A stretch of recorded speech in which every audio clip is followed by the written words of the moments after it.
హరి ఓం. పరమేశ్వర స్వరూపమైన సభకి నమస్కారం.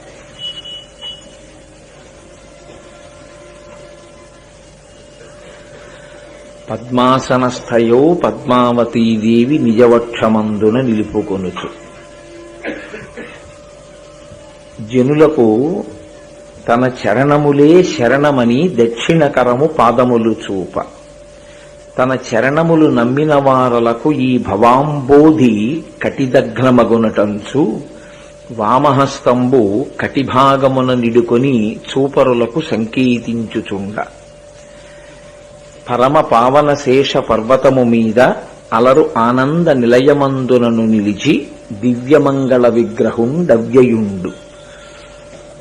కామితార్థములనిచ్చు వెంకటేశ్వరుడు వేట్కా అని ఆయన గురించి చెప్తూ ఏమంటారంటే, వెంకటేశ్వరుని యొక్క మూర్తి వెంకటేశ్వర స్వామి వారు నిలబడినటువంటి తీరు గురించి వర్ణిస్తూ, పద్మాసనస్థయౌ పద్మావతీదేవి నిజవక్షమందున నిలుపుకొనుచు.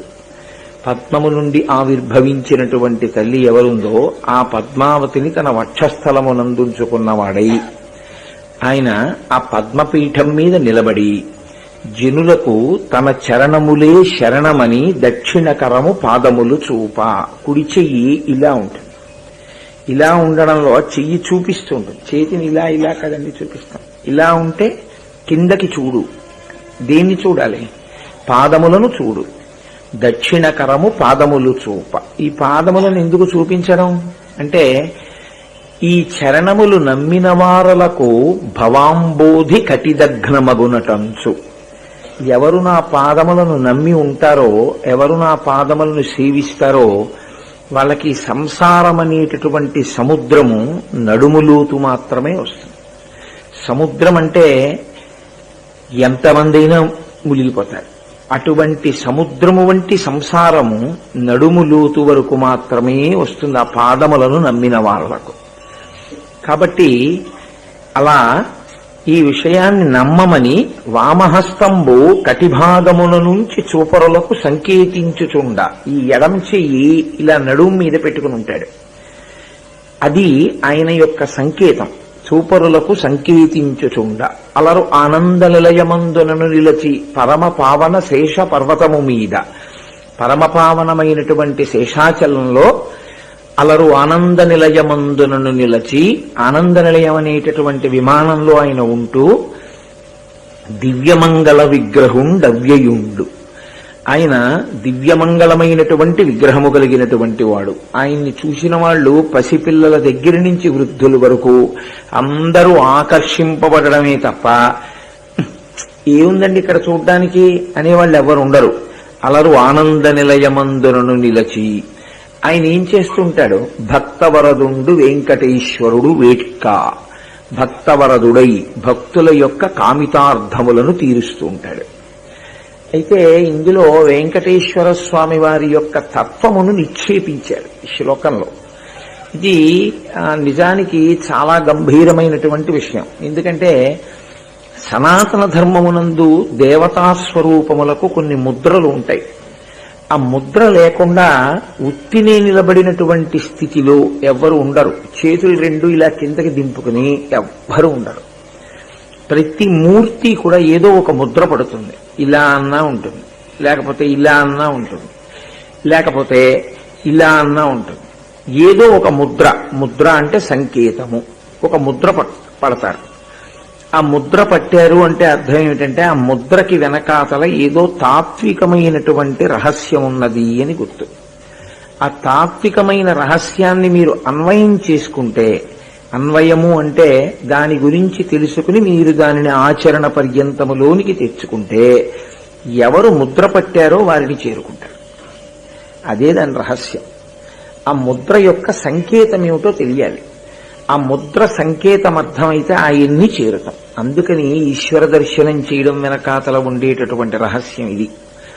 అసలు నేను మీతో ఒక విషయం మనవి చేస్తాను, కొంచెం జాగ్రత్తగా మీరు ఆలోచించండి. అసలు ఈశ్వరుణ్ణి ఎందుకు దర్శనం చేయడం? నాకు ఏ కోరిక లేదు, ఇంకెందుకు నేను ఈశ్వరుడి దగ్గరికి వెళ్ళడం? అసలు నాకు ఏ కోరిక లేదు, ఎందుకు ఈశ్వరుడు? నాకు ఈశ్వరుడు ఎందుకో తెలుసా అండి? మళ్లీ ఉపాధిని ఇవ్వడంలో ఆయనే నిర్ణయాధికారి. ఇందులో శాశ్వతముగా ఉండిపోవడం కుదరదు. పునర్జన్మ సిద్ధాంతము సనాతన ధర్మమునకు ఆయువు పట్టు. సనాతన ధర్మం యొక్క ఆయువు పట్టంతా ఎక్కడుందంటే పునర్జన్మ సిద్ధాంతంలోనే ఉంది. మళ్లీ పుడతావు. పునరపి జననం పునరపి మరణం పునరపి జనని జఠరే శయనం. పుట్టినవాడు ఆ శరీరాన్ని విడిచిపెట్టేస్తాడు. విడిచిపెట్టేసిన వాడు మళ్ళీ ఇంకో శరీరాన్ని పుచ్చుకుంటాడు. పుచ్చుకోవడం జీవుడి యొక్క హక్క. పుచ్చుకోవడం వేరొకరెవరైనా నిర్ణయం చేసి ఇస్తూ ఉంటారా? నిర్ణయం చేసేవాడు ఒకడు ఉంటాడు, వాడికే ఈశ్వరుడని పేరు. వాడు దేని బట్టి నిర్ణయం చేస్తాడో తెలుసా అండి? మీ కర్మలను ఆధారం చేసుకుని నిర్ణయం చేస్తాడు. మీరు ఏం చేస్తూ ఉంటారు అన్నది వాడు గమనిస్తూ ఉంటాడు. అది చిత్రంగా కూర్చుని గుప్తంగా రాస్తూ ఉంటాడు కాబట్టి చిత్రగుప్తుడు. అన్నీ గమనిస్తాడు, ఇక్కడే ఉంటాడు. ఇక్కడే ఉండి అన్నీ గమనించి కర్మ చెయ్యకుండా ఎవరు ఉండలేరు. ఏదో సుషుప్తి యందు తప్ప అసలు ఏ కర్మ చెయ్యకుండా, కర్మ చెయ్యడం అంటే ఏ పని చేయకుండా. అంటే మీరు నాతో ఓ మాట అనొచ్చు, ఏమండి నేను ఏమీ చేయకుండా కుర్చీలో కూర్చుంటాను, అప్పుడు నేను కర్మ చెయ్యట్లేదు కదా అనొచ్చు. కర్మ రెండు రకములుగా ఉంటుంది, శారీరకము మానసికము. మీరు శరీరంతో చేసినది కర్మే, మీరు మనసుతో చేసినది కర్మే. మీరు మనసుతో చేసింది పుణ్యమే, మనసుతో చేసింది పాపమే. నేను మనసుతో పక్కింట్లో వస్తువుని నేను ఎలా ఎత్తుకురావచ్చు అని ఆలోచించాననుకోండి, ఎత్తుకొచ్చిన పాపాన్ని ఈశ్వరుడు వేసేస్తాడు. నేను యథార్థమే మాట్లాడుతున్నాను. మీరు శరీరంతో ఎత్తుకురావక్కర్లేదు. నేను మనసుతో ఊహించకూడనిది, ఆలోచించకూడనిది నేను ఊహించడం, ఆలోచించడం, చేయడం మొదలెట్టాను అనుకోండి, మీరు ఏవి ఊహిస్తున్నారో ఏవి ఆలోచిస్తున్నారో వాడు తెలుసుకుంటాడు. వాడు తెలుసుకుని నువ్వు ఈ తప్పులు చేశావని వేస్తాడు. మీరు తిరుపతి వెళ్ళలేదు, తిరుపతి వెళ్ళినట్లు భావన చేశారు, మీరు తిరుపతి వెళ్ళారని వేస్తాడు. ఎందుకో తెలుసా అండి? మనసుతో చేసిన పుణ్యమునకు మనసుతో చేసిన పాపమునకు సమానమైన విలువ. నువ్వు కాశీ రాలేదు కదా, కాశీ వచ్చి గంగలో స్నానం చేసినట్టు భావన చేశావు, అందుకని నీకు ఇవ్వనండవు. మీరు అలా కాని చేస్తే, గంగలో స్నానం చేసినట్లు భావన చేస్తే మీరు గంగా స్నానం చేశారనే వేస్తారు. లేకపోతే మీరు ఒకటి ఆలోచించండి, సనాతన ధర్మంలో స్నానం చేసేటప్పుడు గంగే యమునే చైవ గోదావరి సరస్వతి నర్మదే సింధు కావేరియో జలేస్మిన్ సన్నిధి గురు ఆయాంతు స్నానం ద్రవ్యానికి సంప్రోక్ష అనవలసిన అవసరం ఏమిటండి? ఆ నీళ్లు స్నానం చేసేయచ్చుగా. నోటితో చెప్పడం ఎప్పుడూ పూజ కాదు. నోటితో చెప్పినది మీ మనస్సుతో లగ్నమైతేనే పూజ. మీరన్నది మీరు భావన చెయ్యాలి. గంగా, యమున, సరస్వతి ఏమి పవిత్రమైన నదులు, ఏవి ప్రవాహం, అవి ఇందు ప్రవేశించుగాక అని మీరు అనుకున్నారనుకోండి, మీరు ఒక్క క్షణం ఆగి అలా అనుకున్నప్పుడు తల మీద చల్లుకున్నారనుకోండి, మీరు త్రివేణి సంగమంలో స్నానం చేశారనే వేస్తారు. అందుకే కాకి స్నానము వేరు, మనుష్య స్నానము వేరు. మనుష్య స్నానము సమంత్రకము, అంటే మనసుతో భావన చేసి తేగలడు. అందుకని మీరు కర్మ చెయ్యకుండా శరీరాన్ని ఆపగలరేమో, మనసుని ఎలా ఆపుతారు? మీరు ఆపలేరు, అది తిరుగుతూ ఉంటుంది. ఇప్పుడు ఈ శరీరమును మనసును ఏకీకృతము చెయ్యాలి. చేసి ఈ రెండిటినీ ఈశ్వరార్చన యందు ప్రవేశపెట్టాలి. స్మరణ ఈశ్వర సంబంధంగా జరుగుతుండాలి, కర్మ ఈశ్వరానుగ్రహము అని చేస్తుండాలి. దానికే భక్తి అని పేరు. ఇప్పుడు నా చరణములను చూడు, నా పాదములను చూడు అండంలో అర్థం ఏమిటో తెలుసా అండి? వెంకటేశ్వర స్వామి వారి పాదాలు అలా చూస్తూ ఉన్నాం అనుకోండి, ఆయన ఇలా పైకి చూడొద్దన్నారుగా. నిజానికి ఆయన ఏమన్నారు? ఇలా కిందకి చూడన్నారు. ఇలా కిందకి చూడు అంటే అసలు నిజంగా మనకి ఏవి కనపడితే చాలు? పాదాలు కనపడితే చాలు. కాబట్టి ఆ పాదాలు ఒకటి చూసేసి అవే స్మరిస్తూ నేను కూర్చున్నాను అనుకోండి, సరిపోతుందా? దాని అర్థం బాహ్యంలో అంతే. నా పాదాలని చూడు, నా పాదాలని నమ్ము అంటే పాదాలని నమ్మడం అంటే ఏం చేయాలండి? ఇప్పుడు నా మాట నమ్మండి అన్నాను అనుకోండి, అర్థం ఉంది. నా పాదాలు నమ్మండి అన్నాను అనుకోండి, ఏమిటి నమ్మాలి మీరు? మరి వెంకటేశ్వర స్వామి ఏమిటి చెప్పినట్టు పాదాలు చూపిస్తే? మరి కలియుగంలో కలవు వెంకటనాయక అంటున్నాం, అన్ని మాటలు తిరుమల పెడుతున్నాం. ఏమిటి ఆయన చెప్పినట్టు, ఏమిటి మనకు అర్థమైనట్టు?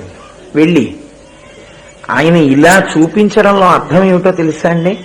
మీరు దీన్ని జాగ్రత్తగా అన్వయం చేసుకుంటే అసలు వెంకటేశ్వర అవతారం యొక్క ప్రయోజనం ఏమిటో మీకు తెలుస్తుంది. పాదములను చూడు అన్న మాటకు అర్థం ఏమిటంటే అథాంగ పూజని మీరు జ్ఞాపకం చేసుకోండి. అథాంగ పూజ అని ఒకటి ఉంటుంది. పూజా ప్రారంభమునందు అథాంగ పూజ చేస్తారు. అసలు నిజానికి గట్టెక్కించే పడవదే. అథాంగ పూజ పాదముల నుండి తల వరకు పురుష స్వరూపం అయితే చెప్తారు. అంటే ఈశ్వరుడు పురుషుడా స్త్రీయా? రెండూ కాదు. స్త్రీ పురుష నపుంసకమూర్తియును కాక, తిర్య కమర నరాది మూర్తియును కాక, కర్మ గుణ భేద సదసత్ప్రకాశి కాక, వెనుక నన్నియుతానగు విభుతలంతు. కాబట్టి ఆయన పురుషుడు కాడు, స్త్రీ కాదు, నపుంసకుడు కాడు. కానీ ఒకచో పురుషుడుగా ఉంటాడు, ఒకచో స్త్రీగా ఉంటాడు, ఒకచో నపుంసకుడిగా ఉంటాడు. అలా నేను ఎందుకన్నానో తెలుసా అండి? పరంజ్యోతి నామము నపుంసక నామము. పరంజ్యోతి లేని నామాలు నాకు చూపించండి, ఉండవు. పరంజ్యోతి నపుంసక నామం. అమ్మవారి నామాల్లో పురుష సంబంధమైన నామాలు ఉంటాయి, అయ్యవారి నామాల్లో స్త్రీ సంబంధమైన నామాలు ఉంటాయి. ఇద్దరికీ నపుంసక నామంగా పరంజ్యోతి ఉంటుంటుంది. అంటే దాని అర్థం ఏమిటంటే ఈశ్వరుడు స్త్రీ కాడు, ఈశ్వరుడు పురుషుడు కాడు, ఈశ్వరుడు నపుంసకుడు కాడు. కానీ నీ సౌలభ్యము కొరకు నువ్వు ఆ రూపంగా చూస్తే నువ్వు మగవాడంటే మగవాడు. వెంకటేశ్వరుడు మనం పిలిచేటటువంటి సంబోధన రీత్యా పుంస్వరూపముగా భావన చేస్తాం, మగవాడు. కాబట్టి ఇప్పుడు మగవాడు అని ఆరాధన చేస్తే అథాంగ పూజ పాదముల నుండి శిరస్సు వరకు, స్త్రీ అని భావన చేస్తే శిరస్సు నుండి పాదముల వరకు. అందుకు కదా లలితా సహస్రనామం పాదముల నుండి ప్రారంభం అవదు, తల దగ్గర ప్రారంభం అవుతుంది. చంపకాశోక పున్నాక సౌగంధిక లసత్కచ కురువిందమణిశ్రేణీకనత్కోటీరమండిత అని అమ్మవారి కిరీటం, కబరీబంధం, తల, తర్వాత కనుబొమలు, నుదురు, బొట్టు, ముక్కు, పెదవులు, బుగ్గలు, అమ్మవారి గడ్డం, కంఠం, అలా చెప్తూ పైనుంచి కింద వరకు వచ్చి నకదీతికి సంచందన మధ్యన తమోగుణ పద్మరాగ శిర అని అమ్మవారి యొక్క పాదములకు ఉండేటటువంటి గోటి దగ్గరికి వస్తారు, పైనుంచి కిందకు వస్తారు. మగవాడైతే కింద నుంచి పైకెడతారు. ఇప్పుడు పాదములను నమ్ము అన్న మాటకు అర్థం ఏమిటో తెలుసా అండి? మీరు అథాంగ పూజ చేసేటప్పుడు నిజానికి మీ ఇంటి దగ్గర ఉండేటటువంటి మూర్తి యందు అంగాంగములను మీరు గుర్తించలేరు. ఎందుకో తెలుసా? ఇంటిలో ఉండేటటువంటి మూర్తి, మీరు పూజ చేసే మూర్తి అంగుష్టమును దాటరాదు. అంగుష్ట పరిణామమే, అంటే బొటనవేలు ఎంత ఉంటుందో అంతే. అసలు సనాతన ధర్మంలో దేవాలయ వ్యవస్థ రావడానికి ఒక ప్రధాన కారణం ఏమిటో తెలుసా అండి? ఆభరణమును మీరు ఇంటి దగ్గర సమర్పణ చెయ్యలేరు. మీరు ఊహచేత తప్ప అసలు ఆభరణ సమర్పణం చేయడం కుదరదు. అమ్మవారికి వడ్డాణం పెట్టాలి. ఎలా పెడతాను? చీమకి వడ్డాణం చేయించాలని నేను కమసాల దగ్గరికి వెడితే ఎంత ఆశ్చర్యకరంగా ఉంటుందో, నా ఇంట్లో ఉన్న అమ్మవారికి వడ్డాణం చేయించడం, అమ్మవారి పాదాలకి నేను మంజీరములు చేయించడం అలాగే ఉంటుంది. ఎలా చేయిస్తాను వడ్డాణం? ఇంట్లో ఉండే మూర్తి అంగుష్ట మాత్రం, దానికి వడ్డాణం ఎలా పెడతారు మీరు? కుదరదు. మంగళసూత్రాలు ఎలా వేస్తారు మీరు? కుదరదు. చీర ఎలా కడతారు మీరు? కుదరదు. కాబట్టే ఇంట్లో పూజ యందు చాలా ఉపచారములు భావనా మాత్రములే. యథార్థముగా మీరు సమర్పణం ఒకటే చేస్తారు. ఇంట్లో వస్త్రద్వయం సమర్పయామి అన్నాననుకోండి, నేను చీర, రవికెలగుడ్డ అమ్మవారి దగ్గర పెడితే అంతే. పెట్టి తీసేసి ప్రసాదంగా మా ఆవిడ్ని కట్టుకోమన్నారు, లేకపోతే ఎవరో అతిథిని కట్టుకోమన్నారు తప్ప నేను అమ్మవారికి చీర ఎలా కడతాను చెప్పండి? అంగుష్టమాత్ర విగ్రహానికి కట్టడము కుదరదు. కట్టే ప్రయత్నం చేస్తే అందులో అమ్మవారు కనబడదు. కానీ మీ ముచ్చట తీరడానికి దేవాలయ వ్యవస్థ వస్తుంది. ఇప్పుడు ఆభరణం పెట్టాలి ఊళ్ళో వాళ్ళందరూ, దేవాలయంలో మూర్తికి ఇస్తారు. చీర కట్టాలి, అమ్మవారికి పట్టుకొచ్చి ఇస్తారు. వెంకటేశ్వరుడు పంచె కట్టుకుంటే చూడాలనుంది, వస్త్రాలంకార సేవ టికెట్ అంత తేలిక కాదు. మీ ఊళ్ళో వెంకటేశ్వరుడి గుడికి పంచిచ్చి ఆ పంచె కట్టించి మీరు సంతోషిస్తారు. పూజ యందు మీ మానసిక పరిమితులను అధిగమించడానికి వీలుగా ఇంటి పూజ, గుడి పూజ అని రెండుగా విడిపోతాయి మళ్ళీ. సరే, ఇప్పుడు దాన్ని నేను లోతుగా స్పృశించను, ఎందుకంటే అది నా ఉపన్యాసమునకు ప్రధానోద్దేశ్యము కాదు. అసలు ఓ ఉద్దేశం అంటూ ఉంటేగా వచ్చి కూర్చున్నాక ఏది మొదలెడితే అది. కాబట్టి పూజలో, అధాంగ పూజలో పాదముల దగ్గర మొదలు పెడతాం. పాదముల దగ్గర మొదలుపెట్టి తల వరకు చెప్తారు పూజలో నామాలు. పాదౌ పూజయామి, గుల్భౌ పూజయామి, ఊరూం పూజయామి, కటిం పూజయామి, నాభిం పూజయామి, ఉదరం పూజయామి, వక్షస్థలం పూజయామి, కంఠే పూజయామి, భుజౌ పూజయామి. తర్వాత అదో కపోలం పూజయామి, నాసికాం పూజయామి, నేత్రే పూజయామి, లలాటం పూజయామి, శిర పూజయామి, సర్వాంగణ్యాని పూజయామి. ఏది ఇలా వేయండి పూలు, నేను చూస్తాను మీ ఇంట్లో. మీరు వేయగలరా? మీ ఇంటి మూర్తికి ఇలా వేయడం కుదురుతుందా? కుదరదు. మీరు ఇక్కడ మూర్తిని బాగా చూసి ఇక్కడ పట్టుకోవాలి. అది దర్పణ సేవ అంటే. అందుకు ఏకాంత శయనంలో చూపిస్తారు, అద్దంలో చూపిస్తారు.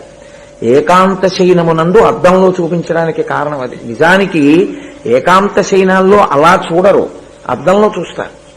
ఎందుకు చూస్తారంటే అద్దం ఎలా పట్టుకుందో మీ మనసు అలా పట్టుకోవాలి. పట్టుకుంటే ఇక్కడ కర్మ జరుగుతూ ఉంటుంది, ఇక్కడ దాన్ని మీరు ఈశ్వరుని యందు ఆపాదించి చూడాలి. పాదౌ పూజయామి, ఈశ్వరుడి పాదాల దగ్గర మొదలు. నీకు అసలు అవే గుర్తులేవు. ఎన్ని మాటలు నువ్వు వెంకటాచలం పెడితే ఎవరికి కావాలి? అక్కడికి రండి. నేనంటే 36 మాటలు వెళ్ళాను తిరుపతి అన్నాడు. ఏ స్వామివారి పాదాలు ఎలా ఉంటాయి చెప్పండి అన్నాను అనుకోండి, మీరు అన్నీ అలాగే అడుగుతారండి. ఏంటంటే అంటే నీకు ఎల్కేజీలో నువ్వు పాస్ అవ్వలేదు. అధాంగ పూజ యందు పాదములే నీకు తెలియదు. అసలు ఈశ్వర పాదములు ఎలా ఉంటాయి అని నేను అడిగాను అనుకోండి, ఆయన 2 పాదాలు కొంచెం అటు ఇటు దూరంగా పెడితే నువ్వు గంధం రాయి అని నేనంటే, నువ్వు ఆ పాదములకు గంధమును అలదు అన్నప్పుడు నీకు ఆ పాదములు నీ ఎదురుగుండా పెడితే ఎలా ఉంటాయి, ఈ పక్కన కూర్చుంటే ఎలా ఉంటాయి? ఎందుకని నిజానికి కుడి చేతి వైపు ఉండాలి మూర్తి. కుడి చేతి వైపు మూర్తి ఉంచి పూజ చేస్తూ ఉంటాం మనం. లేదా ఒక్కొక్కచో ఆయన తూర్పుగా ఉంటాడు, మనం ఉత్తరంగా ఉన్నప్పుడు పోనీ మనకి ఎడం పక్కకు వస్తాడు. అలా చేసేటప్పుడు పాదములు పెడితే ఎలా ఉంటాయి? అప్పుడు నీకు ఏ చేతితో ఆ గంధాన్ని అలదుతున్నప్పుడు తేలిగ్గా ఉంటుంది, ఏ చెయ్యి తేలికగా ఉండదు రాసేటప్పుడు అని నేను అడిగాను అనుకోండి, మీరు మానసికంగా కొంత అభ్యాసం చేసి ఉంటుండాలి కాదు? లేకపోతే ఎదురుగుండా పాదాలు పెడితే రాసేటప్పుడు ఎలా ఉంటుంది మీరు ఊహ చేయండి. ఆడవాళ్ళు ఎప్పుడు పసుపు రాస్తారుగా, చాలా తేలిక ఎదురుగుండా ఇలా ఇలా రాసేయచ్చు. ఇలా ఇటు కూర్చుంటే రాయమనండి, ఒక్కసారి మారిపోతుంది. ఎడంచే ఇక్కడ ఇలా పట్టుకుని ఇలా రాసేస్తారు, ఇక్కడ ఎడంచే ఇలా పెడితే కుడి చేయి దాని మించి తిరగలవు. మళ్ళీ దీనికి తగులుతుంటుంది, ఈ చెయ్యి అంతా పసుపు అంటుకుంటుంది, అయితే గంధం అంటుకుంటుంది. ఎలా రాయాలి? ఈశ్వరుడు ఎప్పుడు అభిముఖ పూజ లేదు, ఎదురుగుండా కూర్చోబెట్టి పూజ చెయ్యం. మీ ఇంటి పూజా మందిరంలో కూడా మీకు కుడివైపుకుంటాడు. కాబట్టి మీరు ఇటువైపుకి పూజ చేస్తే ఆయన వచ్చి ఇటు కూర్చుంటే ఆయన పాదములు ఎలా ఉంటాయి? మీరు పువ్వు వేస్తే ఎలా పడుతుంది? మీరు తర్వాత పువ్వు చీలమండ మీద వేస్తే ఎలా ఉంటుంది? మోచిప్పల మీద వేస్తే మోచిప్పలు ఎలా ఉంటాయి? తొడలు ఎలా ఉంటాయి? నడుము ఎలా ఉంటుంది? బొడ్డు ఎలా ఉంటుంది? కడుపు ఎలా ఉంటుంది? నడుము ఎలా ఉంటుంది? ఎలా కొంచెం ఏమైనా వంగి ఉంటుందా? తిన్నగా నిలబడి ఉంటాడా? గుండెలు ఎలా ఉంటాయి ఆయనవి? ఆయన కంఠం మీద 3 గీతలు ఉంటాయా, 1 గీత ఉంటుందా? ఆయన గడ్డం ఎలా ఉంటుంది? ముక్కు ఎలా ఉంటుంది? నోరు ఎలా ఉంటుంది? కళ్ళు ఎలా ఉంటాయి? కళ్ళు తెరిచి ఉంటే మీరు బొడ్డు మీద వేసినట్టు, తొడల మీద వేసినట్టు ఇలా వేసేయలేరుగా. ఈశ్వర పువ్వు వేస్తున్నాను, కొంచెం ఒక్కసారి కన్నులు ముయ్యండి అనాలి. ఆయన కళ్ళు మూస్తే ప్రళయం వస్తుంది. కాబట్టి ఆయన్ని కళ్ళు మూయమని అనకూడదుగా. ఇప్పుడు మీరు ఏం చేయాలి? ఆ పువ్వు చాలా చిన్న పువ్వు, ఏ మల్లె పువ్వు లాంటిదో పట్టుకుని మీ వేళ్లు తగలకుండా అలా కంటి దగ్గర అలా రాసి పువ్వు కింద పెట్టేయాలి. అది భావనా సౌకుమార్యము. అప్పుడు మీకు ఈశ్వరుని యొక్క కనురెప్పో ఈశ్వరుడి కంటి కింద ఇలా తగిలించడమో చేస్తే సున్నితంగా అంత దగ్గరగా వెళ్ళి ఆయన కళ్ళ దగ్గర కళ్ళు పెట్టి మీరు పువ్వు పెట్టిన భావన మీకొక్క క్షణము నిలబడితే మీరు ధన్యులైపోయారు. నోటితో చెప్పి పూజకే ఉందండి. పుస్తకం బట్టి పట్టినట్టు 3 నిమిషాల్లో ఉపచారాలన్నీ అయిపోతాయి. అదే పెద్ద విశేషం ఏంటి? బతికున్నంత కాలం చేసేదే. హస్తయో అర్ఘ్యం సమర్పయామి ఆవాహయామి దగ్గర మొదలుపెట్టి నైవేద్య మంత్రం వరకో మంత్రపుష్పం వరకో 3 నిమిషాలు చాలు, అయిపోతుంది. మీ మనసేది అక్కడ ఉపచారంలో? మంత్రము ఉపచారము ఎక్కడ కలిసాయి? హస్తయోహో అర్ఘ్యం సమర్పయామి అన్నప్పుడు చేతి మీద నీళ్లు పోశారా? పాదయోహో పాద్యం సమర్పయామి అన్నప్పుడు పాదాల మీద నీళ్లు పోశారా? మీకు మంత్రము, క్రియ, మనసు ఏకీకృతమైతే దానిని పూజ అని పిలుస్తారు. పూజ యందు ఉపచారం ఎందుకు చెయ్యాలని చెప్పిందో తెలుసా అండి శాస్త్రం? భక్తి చేత మనసు పొంగితే ఆ పొంగు వలన ఏదో ఒకటి చెయ్యకుండా ఉండలేక ఈశ్వరుడికి చేస్తే అది ఉపచారము. ఉపచారములన్నీ పచ్చి అబద్ధములు. వాడికి మనసు లేదని గుర్తేమిటో తెలుసా అండి? ఎక్కడ దొరికిపోతాడంటే పూజలో. ఇది నేను చెప్పిన మాట కాదు, మహానుభావులు మహాపురుషులు వ్యాఖ్యానంలో రాశారు. వీడికి పూజ రాదు అని ఎలా పట్టుకోవచ్చో తెలుసా? ఆచమనీయం సమర్పయామి అన్నప్పుడు ఒక్క మాటు నీళ్ళిచ్చిన వాడికి పూజ రాదని గుర్తు. మీరు ఆచమనం ఒక్క మాట చేస్తారా? ఈశ్వరుడికి ఒక్క మాట ఎలా ఇస్తారు? ఈశ్వరుడికైనా మీరు కాళ్ళు కడుక్కో అంటే మీలాగే ఆయనకి కాళ్ళున్నాయి, మీలా కూర్చుంటాడనుకుంటే ఆచమనీయం ఇచ్చినప్పుడు 3 మార్లే ఇమ్మని చెప్పింది శాస్త్రం. 3 మార్లు నీరు విడిచిపెట్టాలి. 3 మార్లు నీరు విడిచిపెడితే ఆచమనం చేస్తే మీరు చేయగడుక్కోట్లా, 4వ మాట చేయగడుక్కోవడానికి విడిచిపెట్టాలి. ఆచమనీయం 3 మాటలేమో కానీ చేయగడుక్కోవడం హస్త ప్రక్షాళనం కాబట్టి 4వ మాట విడిచిపెట్టాలి. 4 మాటలు విడిచిపెట్టకుండా ఆచమనీయ మంత్రం నడిచిపోయిందంటే వాడికి పూజ చేయడం రాదు. వాడు ఇన్నాళ్ళు ఏం చేసినట్టు? పూజ చేస్తున్నాను అనుకున్నాడు వాడంతే. అయితే ఈశ్వరుడికి ఉన్న గొప్పతనం ఏమిటో తెలుసా అండి? ఆయనకి తెలియకపోయినా ఆయనకి భక్తి ఉంటే దాన్ని పూర్ణం చేస్తాడు. నువ్వు 3 మాటలు వేసేసావురా అంటాడంతే. అది ఆయన ఔదార్యము. కాబట్టి ఈశ్వరుడి పాదములు పట్టుకోవడము అన్న మాటకు అర్థం ఏమిటో తెలుసా అండి? నా పాదములు చూడు అంటే దానికి అర్థం నీ మనసుని అధాంగ పూజ దగ్గర నిలబెట్టి నీ మనసుకి ఆలంబనంగా నన్ను ఇవ్వడం అన్నది నువ్వు అలవాటు చేసుకో. ఇలా కన్నులు మూస్తే నీవు ఏ ధ్యానం చేశావో శ్లోకంలో ఆ మూర్తిని కన్నుల ఎదుట కనపడాలి. బయట పూజా సామాగ్రి ఉండడం కాదు, ఇక్కడ పూజా సామాగ్రి ఉండాలి. ఇక్కడ నువ్వు పట్టుకెళ్ళగలగాలి నీ సింహాసనాన్ని. ఇక్కడ నీ యొక్క ప్రధానమైన కులదైవాన్ని కానీ ఇష్టదైవాన్ని కానీ నువ్వు ఇక్కడ చూడగలగాలి. నీకు ఉత్తర క్షణంలో కదలికలు కనపడాలి. లేకపోతే మీరు ఒకటి చాలా జాగ్రత్తగా గమనించండి. నేను మీతో ఒక విషయం చెప్తాను. అందుకని నా పాదములు చూడు అంటాడు. పాదములు కదలికలకు గుర్తు. నేను ఇక్కడి నుంచి వేదిక దిగిపోవాలనుకోండి, నాకేమిటి సాధనం? నా పాదములే సాధనం. పాదములతోనే దిగిపోతాను.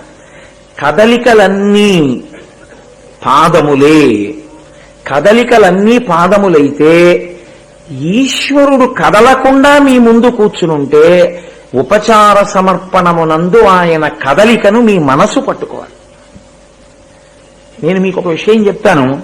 వెంకటేశ్వర స్వామి వారి ముందు నించుని హస్తయో అర్ఘ్యం సమర్పయామి అన్నాను అనుకోండి, ఆయన చెయ్యిలా చాపుతారా? చాపరు, ఇలాగే ఉంచుతారు. ఆ చెయ్యి అయ్యో వీడు నాకు అర్ఘ్యం ఇస్తున్నాడని ఇలా పట్టుకుంటారా? పట్టుకోరు, ఇలాగే ఉంచుతారు. నా పాదాల దగ్గరే పెట్టాను అంటే దాని అర్థం ఏమిటో తెలుసా అండి? నీ మంత్రమునందు నీ ఉపచారమునందు నా కదలిక నీకు మనోగోచరము కావాలి. ఇప్పుడు ఇలా ఉన్నాడండన్న భావన కాదు, ఇలా చాపాడండన్నది నీ మనస్సుకి కనపడాలి. అయితే ఆవాహనము అన్న మాట ఎక్కడుందండి? ఇంకా అక్కడే ఉన్నాడుగా మీ ఇంట్లో పూజా మందిరంలో. మళ్ళీ ఆవాహనం ఏమిటి? కాదు, ఆవాహనం అంటే ఈశ్వరుడు వచ్చి కూర్చుంటే దానికి ఒక భంగిమ ఉంటుంది. ఈశ్వరా రండి కూర్చోండి అన్నారనుకోండి, ఆయన వచ్చి కూర్చునేటప్పుడు మీ ఇంట్లో ప్లాస్టిక్ కుర్చీ వేరుగా సింహాసనం ఉంటుంది ఆయనకి. ఆ సింహాసనం మీద ఆయన కూర్చునేటప్పుడు చాలా టీవీగా కూర్చుంటాడు. ఆయన ఎడమ పాదాన్ని పాదపీఠం మీద పెడతాడు. గుండ్రంగా పాదపీఠం ఉండి దానికి మెత్తటి పరుపు ఉండి, మెత్తటి పరుపు మీద ఎడమ పాదం పెట్టి కుడి పాదాన్ని పైకెట్టి ఎడమ తొడ మీద పెట్టుకుని ఆయన కూర్చున్నాడు అనుకోండి. ఆవాహనం సమర్పయామి ఒక్క క్షణం ఆగితే ఆయన వచ్చి సింహాసనంలో కూర్చుని చిరునవ్వు నవ్వుతూ ఆ పట్టుపంచ అంచు కనపడుతుండగా ఆయన ఈ కాలు ఎత్తి తొడ మీద వేసుకుని ఎడమ పాదాన్ని పాదపీఠం మీద పెట్టుకుని గంభీరంగా ఆయన టీవీగా నవ్వుతూ కూర్చుంటే, ఈశ్వరా వచ్చారా, ఇంత దయాళువా, నేను పిలిస్తే వచ్చావా తండ్రి నువ్వు అని మనకి ప్రేమ ఎక్కువ ఉందనుకోండి, ఏం చేస్తాం? రండి రండి రండి రండి కాళ్ళు కడుక్కోండి అంటాం. పాదౌ ప్రక్షాళయామి హస్తయో అర్ఘ్యం సమర్పయామి. కాసిన మంచినీళ్ళు తాగుతారా, ఎండబడి వచ్చారు అంటాం. కాసిన మంచినీళ్ళు పుచ్చుకోండి, శాత తీరండి అంటాం. ఈశ్వరా కాసిన మంచినీళ్ళు తాగండి.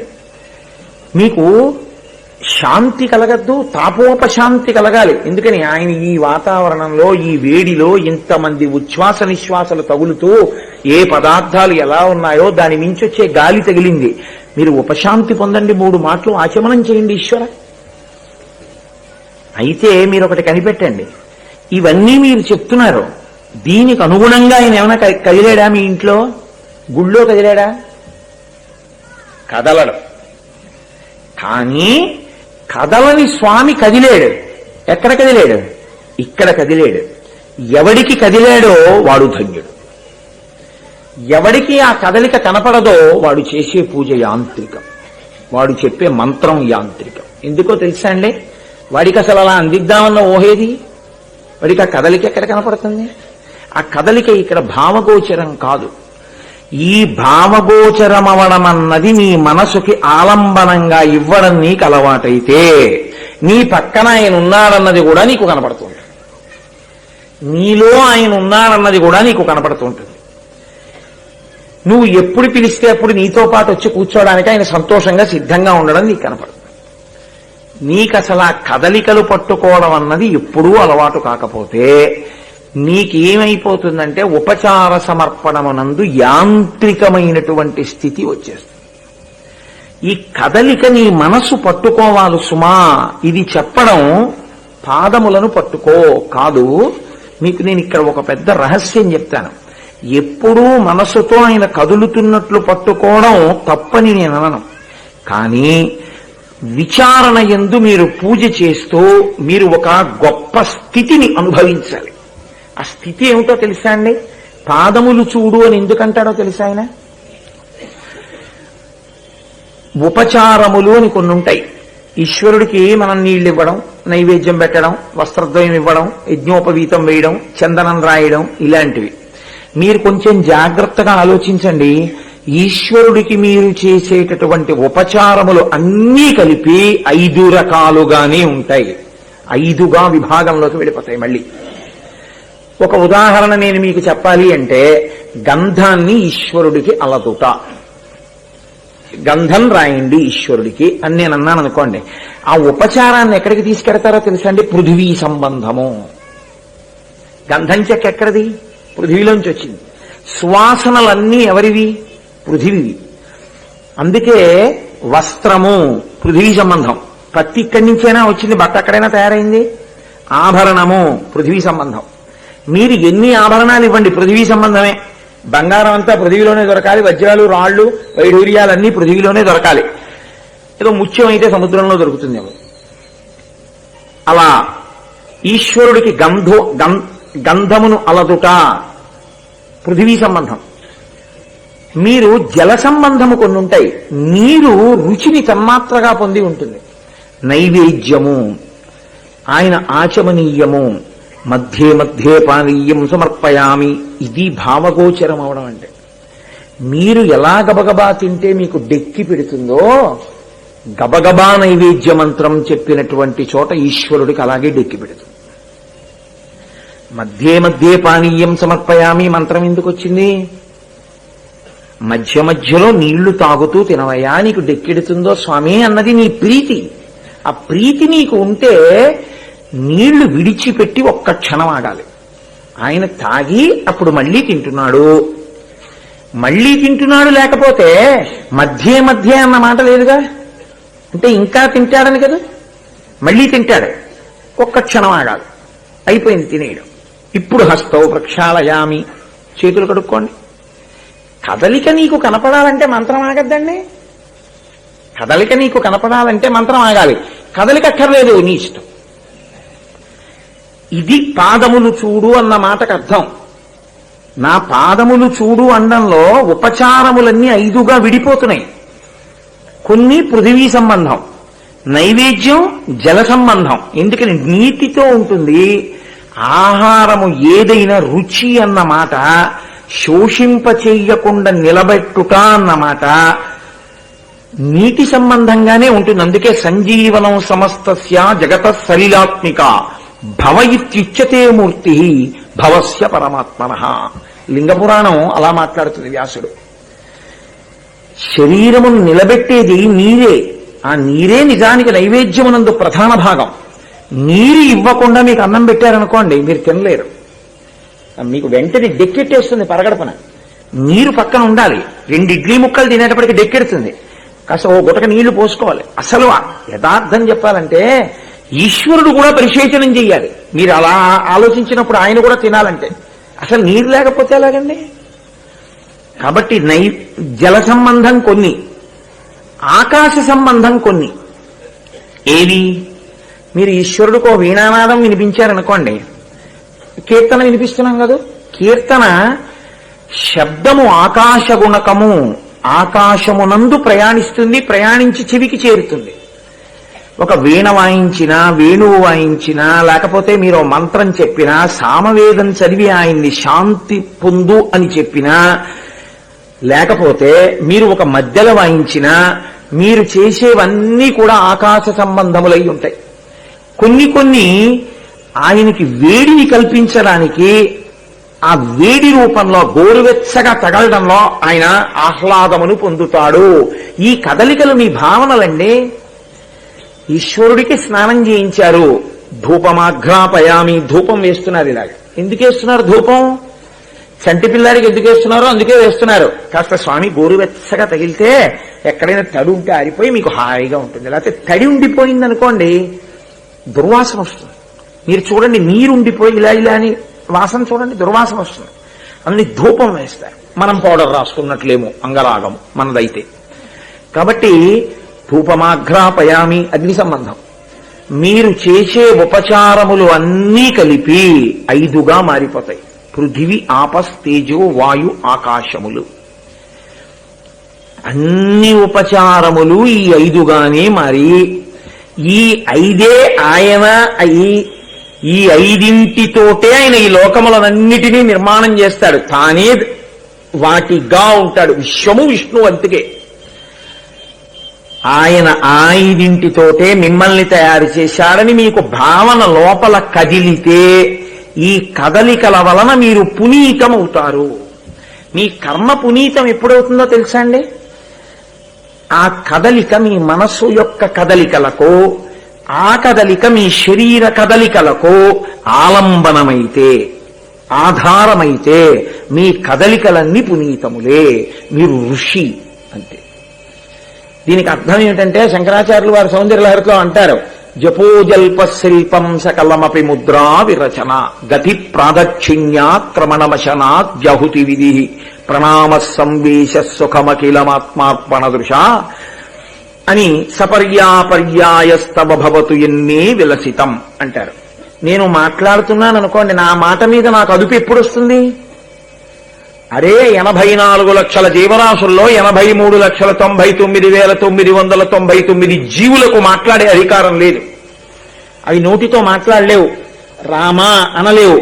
ఈశ్వరుడు నాకొక్కడికే ఇచ్చాడు ఈ అధికారం, నేను రామా అని అనగలను అని మీరు అనుకున్నారనుకోండి, ఈశ్వరుడు నాకు మాటనిచ్చాడు కాబట్టి నేను అనవసరంగా మాట్లాడే మాటలు కూడా గమనించి ఈ పాటి దానికి నీకు మాట ఎందుకు అని మాట్లాడవలసిన అవసరం లేని శరీరం ఇస్తే రేపొద్దున ఇది నేను మీకు చెప్పింది ఎందుకు పాదములు చూపిస్తాడో మొదటికి రండి అనడానికి కారణం ఇది. పునర్జన్మం చాలా ఆయువు పట్టు.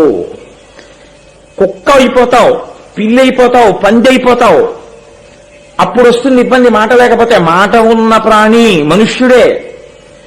మాట ఉన్న ప్రాణిగా మిగలాలి. ఆ కదలికలను నీ కదలికకి కలుపు. ఇష్టం వచ్చినట్టు మాట్లాడితే ఈశ్వరుడు గమనించి శిక్ష వేస్తాడు. మళ్ళీ మాట్లాడే అధికారం తీసేస్తే చాలు. కాబట్టి నాకెందుకు వచ్చిన గొడవ? అనవసరపోయి మాట్లాడను, అవసరమైంది మాట్లాడకుండా ఉండను. సత్యం బ్రూయాత్ ప్రియం బ్రూయాత్ న బ్రూయాత్ సత్యమప్రియం. మాట మీద ఎన్ని శాసనాలో పెట్టాడు ఈశ్వరుడు. మాట ఇచ్చాను కదా అని కాదు, మాటని ఇలా ఉపయోగించు సుమా అన్ని నియమాలు చెప్పాడు. ఇప్పుడు నీలో మాటగా వాయువు వాక్కుగా మారేటటువంటి కదలికల యందు ఈశ్వరుణ్ణి అనుసంధానం చేశారనుకోండి, ఆయన చూస్తున్నాడు, ఆయన వింటుంటాడు, నేనేం మాట్లాడుతున్నానో గమనిస్తాడు. ఇలా ఎందుకు మాట్లాడావని నన్ను అడుగుతాడు. అందుకే పెద్దలు ఏం చెప్తారో తెలుసా అండి? వాక్కు మీద వ్యాఖ్యానములు మీరు చూస్తే కొన్ని వేల పేజీలు. పెద్దల దగ్గర మీరు వాక్ సంబంధమైన దోషముతో ప్రవర్తిస్తే పాదములు పట్టి క్షమార్పణ చెప్పాలి. అయ్యా నన్ను మన్నించండి, పొరపాటు మాట మాట్లాడాను. చిన్నవాళ్ల దగ్గర మీరు తప్పుగా మాట్లాడితే ఈశ్వరుడి దగ్గర క్షమార్పణ చెప్పాలి. పిల్లల దగ్గర చెప్పవద్దని చెప్పింది ఎందుకో తెలుసా అండి? మళ్ళీ మీ వాక్యం వాడిని పాడు చేసేస్తుంది. మీరే వెళ్ళి పిల్లాడికి సారీరా ఏమనుకోకరా అన్నారనుకోండి, నాన్నగారే సారీ చెప్పారని చెప్పేసి వాడు ఏమంటాడో తెలుసా? రేపు పొద్దున్న ఎప్పుడన్నా మీ వల్ల చిన్న పొరపాటు, నాన్నగారండి సారీ చెప్పండి. కాబట్టి నువ్వు ఈశ్వరుడికి క్షమార్పణ చెప్పు. పెద్దల విషయంలో జరిగింది, పెద్దలకి క్షమార్పణ చెప్పు, నీ వినయం పెరుగుతుంది. వాక్ సంబంధమైన విషయంలో కదలికని శాస్త్రం ఏం చేసిందంటే ఈశ్వరుడితో ముడేసేసింది. నీ కదలికలను అలా పట్టుకో. దేనికి భయం? మళ్ళీ ఇది రాకపోతే, ఇది వదిలేక ఇదే వస్తుంది అనుకోకండి. చేసిన కర్మలు కదలికలు, మనసువి కదలికలు. ఈ రెండు కదలికలను ఆధారం చేసుకుని ఈశ్వరుడు నువ్వు ఎలా కదిలే ఉపాధిలోకి వెళ్లాలో నిర్ణయం చేస్తాడు. అంటే మనసు చిట్ట చివర దేన్ని పట్టుకుంటుందో ఆ ఉపాధిని ఇస్తాడు. అసలు కదలికలు ఉండేటటువంటి మనస్సు ఆఖరి కదలిక దేన్ని ఆధారం చేసుకుంటుందో తెలుసా అండి? ఊపిరి మీద ఆధారపడుతుంది. ఆఖరి ఊపిరిలో ఆఖరి కదలికలో మీరు జీవితంలో ఎక్కువ దేన్ని పట్టుకున్నారో దాన్నే స్మరణ చేస్తుంది. దానివల్ల ఏమవుతుందంటే మీరు జీవించి ఉండగా మీ అభ్యాసము మనసుకి ఏది ఇచ్చారో, దేన్ని పట్టుకోవడాన్ని అలవాటు చేశారో దాన్నే ఆఖరి స్మరణగా పట్టుకుంటుంది. మీరిచ్చిన తర్ఫీదే. అన్ని చిలకలకి ఎగరడం అలవాటు. ఒక చిలకకి తలుపు తీస్తే బయటికి వచ్చి ఒక పుస్తకాన్ని బయటికి లాగి మళ్లీ గూట్లోకి వెళ్ళిపోవడం అలవాటు. కొత్తగా పుట్టిన దూడకి కాడి కిందకి రావడం అలవాట్లేదు. 10 ఏళ్ల నుంచి బండి కడుతున్న ఎద్దుని రైతు పిలవక్కర్లేదు, బండి పైకెత్తి పట్టుకుని అంటే చాలు వచ్చి కాడి కింద తలపెడుతోంది. ఎక్కడి నుంచి వచ్చింది ఈ తర్ఫీదు? అది అలవాటు పడింది. నీ మనసు కూడా అలా అలవాటు పడాలి ఈశ్వరుని యొక్క స్మరణ యందు. ఈ పంచభూతాత్మకమైన శరీరము పంచభూతములలోకి వెళ్ళిపోతుంది.